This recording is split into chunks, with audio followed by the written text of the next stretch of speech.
March 1st, 2026, 2:13 a.m. The war had already started, but nobody in Washington knew what was coming next. Inside a dim surveillance room at a U.S. military base in Qatar, Air Force analyst Daniel Harper stared at a blinking radar screen. Hundreds of missiles, drones, aircraft, but one signal didn't match anything in the database.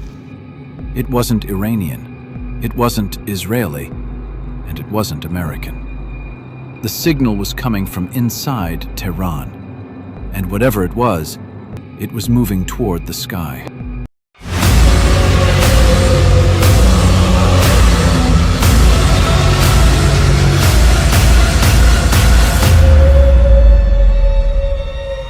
Just hours earlier, the United States and Israel had launched massive strikes across Iran, targeting nuclear facilities and military command centers.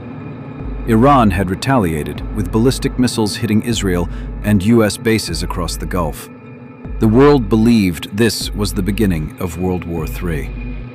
But Daniel Harper was about to discover something far worse, because the radar signal he was watching wasn't a missile. Daniel zoomed in on the radar. Altitude increasing rapidly. Speed unknown. Identification none. "Sir, we have an unidentified launch from Tehran," he said. The command room fell silent. Colonel Hayes leaned over his shoulder. "Missile?" Daniel shook his head. "No trajectory. No booster signature." On the satellite feed, Tehran was burning.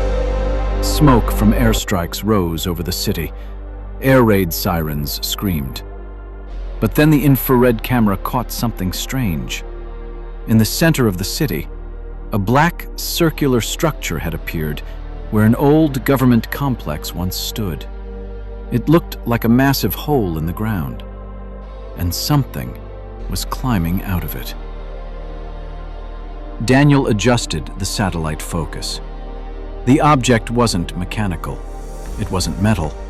It looked organic, like a massive, dark spine stretching upward. "Is that debris?" someone whispered. Daniel zoomed closer. The structure moved, slowly, deliberately. And then the radar signal spiked.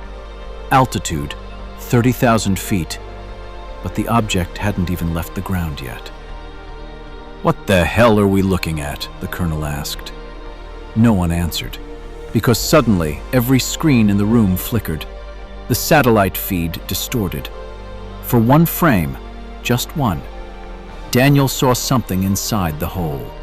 Thousands of shapes, moving, like arms reaching upward. The communications officer shouted, "Sir, Tehran just went dark. All power grids offline." Every satellite over Iran suddenly lost signal, except one, the infrared drone. Its camera stabilized, and what it showed froze Daniel's blood. The thing rising from Tehran wasn't a tower. It was a creature, miles long, black, segmented, like some ancient spine buried under the earth. And every time it moved, the ground collapsed around it. Colonel Hayes whispered, "Dear God." Daniel checked the seismic data. Earthquakes across the entire region. Magnitude 7.1. But the epicenter wasn't tectonic. It was directly under Tehran. Then a new transmission appeared, an emergency radio frequency from inside Iran. The audio was distorted, but someone was screaming, over and over. "It woke up! The bombing woke it up!" Then the signal cut. Daniel watched the creature rise higher. The radar struggled to track it, because the signal was multiplying. One signal became 10. 10 became hundreds. Inside the hole beneath Tehran, more of them were moving. "Sir," Daniel whispered, "there's more." The colonel stared at the screen. How many? Daniel zoomed out. The entire city was collapsing inward, buildings sliding into the massive crater, and from the darkness below, thousands of radar signals began rising. Then, suddenly, every missile defense system in the region activated. Israel's Iron Dome, US destroyers in the Gulf, Saudi air defenses. They all locked on to the same target, atmosphere, like something unfolding, something enormous, something ancient, something that had been sleeping under the earth for thousands of years, waiting. Then the satellite camera zoomed too close, and Daniel saw the surface of the creature. Carved into its black skin were symbols, ancient symbols, older than civilization. And suddenly the computer translated one of them. One word appeared on the screen: prison.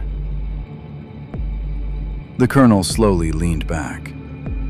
You're telling me this whole time? Daniel finished the sentence quietly. Earth wasn't their planet. It was their cage. Suddenly, every radar alarm in the room started screaming. New signals appeared, not just in Iran, across the world. Russia, China, the Pacific Ocean, Antarctica. Thousands of identical signals rising from deep underground. Daniel whispered, "Oh my God." The colonel looked at the screen. How many are there? Daniel checked the global satellite feed. The number kept increasing. Hundreds. Thousands. Then the computer displayed the final estimate. 7,412 signals. The creature above Tehran opened its massive structure. Not a mouth, not wings. Something else. Something like a gateway. And from inside it, the stars disappeared. Daniel realized the truth too late. The war hadn't started a world war. The bombs hadn't started a war between nations. They had done something far worse. They had unlocked the door, and the creatures beneath Earth were finally going home.